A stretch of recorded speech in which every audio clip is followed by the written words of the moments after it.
All right, let's get into a story that's as ancient as it is powerful. It's a story of love, of loss, and of fate, pulled straight from the pages of the epic Mahabharata.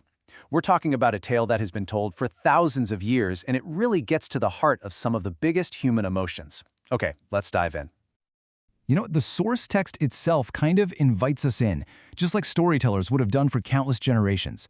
So let's accept that invitation. Let's hear the entire story of Ruru, in full. So where does this all begin? Well, it's about two people, a young man from a noble family and a woman whose origin story is, frankly, unbelievable.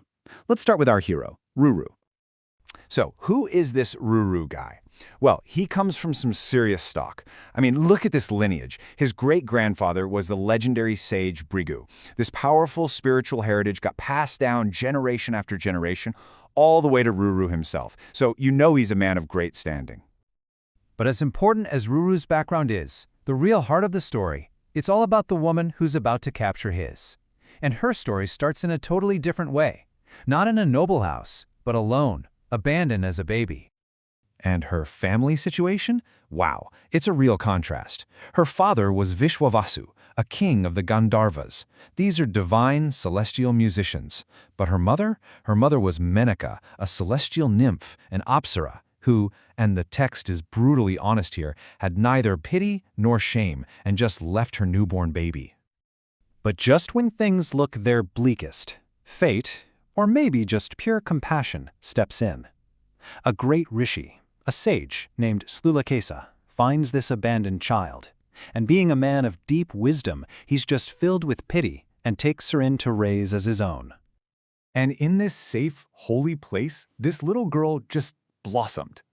The Rishi performed all the sacred rites for her and gave her the name Pramadvara. And it was a perfect name because it means she surpassed all other women in goodness, in beauty, in everything. She grew up to be this absolutely exceptional young woman. Okay, so now we have our two main characters. And this is where their two very different stories are about to collide and become one of mythology's great love stories. And the second Ruru lays eyes on her, bam! It's instant, it's absolute. The text puts it so poetically. His heart was pierced by the arrow of Kama Deva, the god of love. He was just completely gone for her. So what does a guy who's just been hit by Cupid's arrow do? Well, back then, you followed tradition. The love-struck Ruru goes straight to his father, who then makes a formal visit to the Rishi Sthulakesa to ask for Pramadvara's hand. And Sthulakesa, her foster father, couldn't have been happier to agree. So it's all official. A date is chosen. It's this super auspicious day, marked by the rising of a specific star, the Purva Palguni. Everything is looking absolutely perfect for these two. But, and you knew there was a but coming, right? This is a tragedy after all. And like in all great tragedies, fate has this unbelievably cruel twist waiting right around the corner. All that joy, all that hope, it's about to be shattered. Picture this. They are just days away from the wedding. Pramadvara is out playing with her friends, and you can just imagine the excitement, the happiness. They are totally, completely unaware of the danger that's literally right at their feet. I mean, they are this close to their happily ever after. Everything is perfectly aligned for their future together. You have to ask, what could possibly go wrong now? The answer is swift, silent, and absolutely lethal. A snake. And it all happens so fast. It's a brutal reminder that fate really doesn't care about our plans. One moment she's playing, the next she accidentally steps on a snake hiding in the grass. It strikes, and just like that, she collapses, the venom coursing through her body. And for her friends who were there, can you imagine? The sight is just horrific. They have to watch as this vibrant, beautiful young woman is completely transformed by the poison. Her face goes pale, her hair's a mess, she's writhing in pain. It's so terrible they can barely even look at her. But then, something strange happens. As the poison finally wins and this calm settles over her, the text points out this profound, tragic beauty. In the stillness of death, she somehow looked even more beautiful than she had in life. Well, as you can imagine, news like this travels like wildfire.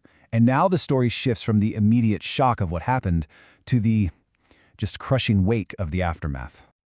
And this wasn't just a private loss. The whole community felt it. Her heartbroken foster father, Sthulakesa, is there. He's joined by all these other renowned sages and holy men. And of course, among them are Ruru and his father, Pramati. So you have this whole group of wise, respected figures, and they're all just sitting there, weeping together. They're completely overcome by sorrow for this bright, wonderful young woman whose life was just snuffed out. But Ruru, his grief was on another level. While everyone else is there sharing in this communal sorrow, for him it's a private, unbearable agony. The sight of his beloved lying there lifeless, it was just too much. He couldn't stay. He stumbled away into the forest, completely broken. And that's where we have to leave him for now, in the absolute depths of despair. And it leaves us with this question that just echoes from this ancient story right into our own lives. When a love that profound is cut short by a twist of fate that cruel, how do you even begin to bear it?